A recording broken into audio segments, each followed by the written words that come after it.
تو پھر جنگ یرموک کا موقع جب آیا، رومن امپائر کے خلاف فیصلہ کن جنگ تھی جو، تو عین میدان جنگ میں حضرت بکر صدیق فوت ہو گئے.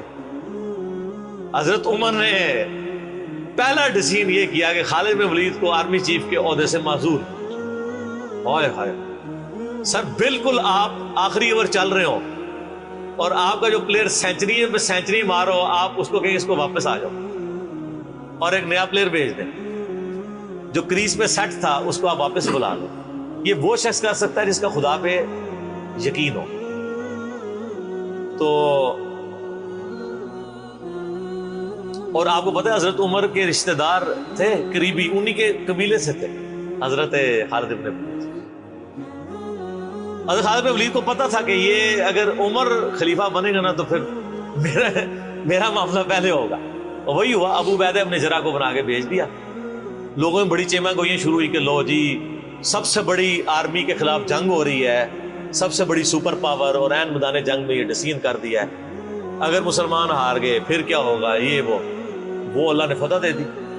فتح ہوئی تو اب جب لوگ آ کے مبارک باتیں پیش کر رہے ہیں، پھر حضرت عمر نے آ کے مسجد نبی میں خطبہ دیا. انہوں نے کہا خدا کے لیے میں تم سے یہی تو چیز ختم کرنا چاہتا تھا کہ یہ فتوحات خالد کی وجہ سے نہیں ہو رہی، رب خالد کی وجہ سے ہو رہی ہے. کل کو خالد نہیں رہے گا تو تم کیا سمجھو گے کہ اسلام ختم ہو جائے گا؟ اسلام نے تو آگے چلنا ہے. ٹھیک ہے. پھر انہوں نے کہا میری دوسری حکمت یہ تھی کہ مجھے پتا ہے کہ اب یہ رومن امپائر مسلمانوں کے پاس آ جائے گی، بیت المقدس بھی فتح ہو گیا پھر بعد میں. تو خالد بن ولید جو ہے یہ جنگ کی فیلڈ کا ماسٹر ہے، اور جب کوئی علاقہ فتح ہو جاتا ہے پھر کسی جنگجو کی وہاں گورنر لگانے کی ضرورت نہیں ہوتی، بلکہ کسی ایسے شخص کو گورنر لگانے کی ضرورت ہوتی ہے جو ہیومن انسٹنکٹ سے واقف ہو، جس کو ہیومن مینجمنٹ آتی ہو. تو خالد تو ہمیشہ تلوار کے ساتھ ہی کھیلا ہے، اس کو ہیومن مینجمنٹ نہیں آتی. تو میں نے اس شخص کا انتخاب کیا ہے جس کو سب سے زیادہ رسول اللہ صلی اللہ علیہ وسلم کی صحبت کا شرف حاصل ہے. اور بخاری مسلم میں حدیث ہے کہ نبی علیہ السلام نے فرمایا کہ ہر نبی کے ساتھ ایک امین ہوتا ہے، اور میرا امین جو ہے وہ ابو عبیدہ ابن جراح ہے. ان کو پھر یعنی یرموک میں حضرت عمر نے یعنی آرمی چیف لگایا اور فتح ہوئی. اس کے بعد بیت المقدس بھی فتح ہو گیا، کیونکہ ابو عبیدہ جو ہے وہ شروع کے مسلمانوں میں سے مکی دور کے. اب بعد میں لوگوں کو اسلام سکھانا تھا تو ایسے بندے کی ضرورت تھی. تو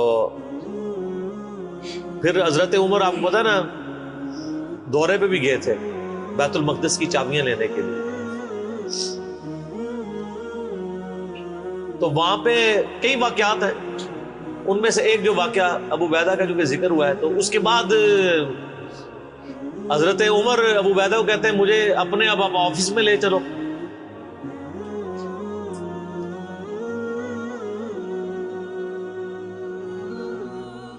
دنیا کی سب سے بڑی سپر پاور فتح کی ہو جس بندے نے، آپ سمجھیں کہ ایک بندے نے امریکہ فتح کیا ہے، کسی جنرل نے، واشنگٹن ڈی سی میں اس کا آفس تو ہونا چاہیے.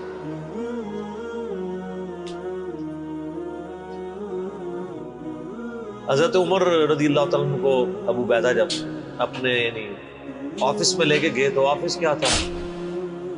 اسی قلعے کا ایک پرانا سا کمرہ جس کے ایک کونے کے اوپر مصلی بچھا ہوا ہے، ایک وضو کی جگہ ہے، لوٹا پڑا ہوا ہے. یہ کل کائنات ہے. اس آفس کی جو سب سے بڑی سپر پاور کو جس بندے نے گرایا ابو عبیدہ ابن جراح نے. حضرت عمر رضی اللہ تعالیٰ عنہ کی آنکھوں میں آنسو آ گئے. انہوں نے فرمایا کہ دنیا نے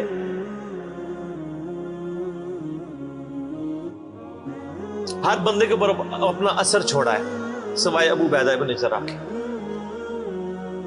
دنیا سے شکست نہیں دے سکی. دنیا سے مراد دنیا کی محبت. ہر بندے نے اپنا حصہ لے لیا. اس لیے آپ کو پتا ہے نا کہ حضرت عمر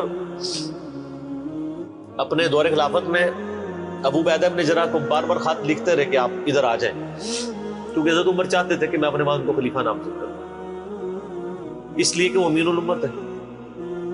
لیکن وہ پھر حضرت عمر کے دور میں طاعون کے مرض میں وبا جو پھیلی تھی شام میں، اس میں وہ پھر شہید ہو گئے. وہی ان کا پھر وہ قبر بن گئی. سر میرا سوال ہے کہ طاعون کا مرض آپ کو پتا ہے کہ کیا تھا؟ جسم پہ پورے پھوڑے نکلتے تھے کینسر کے. تو کیا حضرت ابو عبیدہ نے ذرا ناکام کیے ہیں دنیا سے؟ کیسا جی کوئی بندہ مرا تھا، بڑا نورانی چہرہ تھا، یہ تھا وہ تھا. ہر بندے نے اپنے بنائے ہوئے. ایک بندہ پھوڑوں کی تکلیف سے مرا ہے، بخاری مسلم کی حدیث ہے، جو طاعون کے مرض میں مرا وہ شہید ہے. تو وہ مرے تو بستر مرگ پہ ہے لیکن شہید ہے. اور دوسری طرف خالد بن ولید آپ دیکھ لیں، سینکڑوں جنگوں میں حصہ لیا انہوں نے، کسی ایک جنگ میں شکست نہیں کھائی، حتیٰ کہ جو کافروں کی طرف سے بھی غزوہ احد لڑی ہے اس میں بھی ان کو شکست نہیں ہوئی.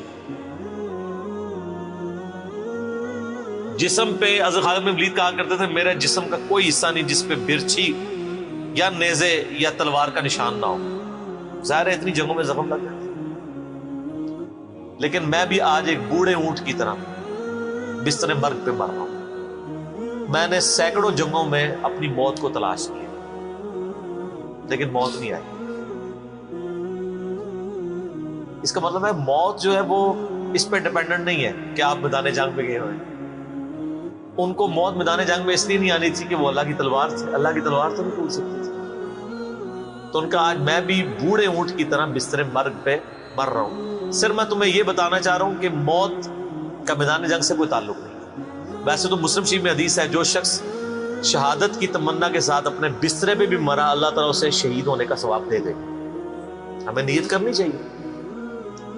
یہ حضرت خالد بن ولید کے شعر ہیں کہ میں بھی اگر موت میدان جنگ میں آتی تو مجھے آتی جس نے سینکڑوں مار کے لڑے ہیں. اور سر پیچھے بیٹھ کے نہیں آج کل کے جرنیلوں کی طرح، فرنٹ سے لیڈ کر.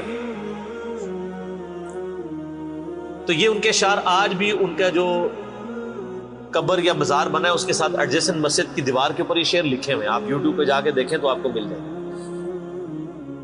فرنٹ سے لیڈ کر کے پوری زندگی لڑے.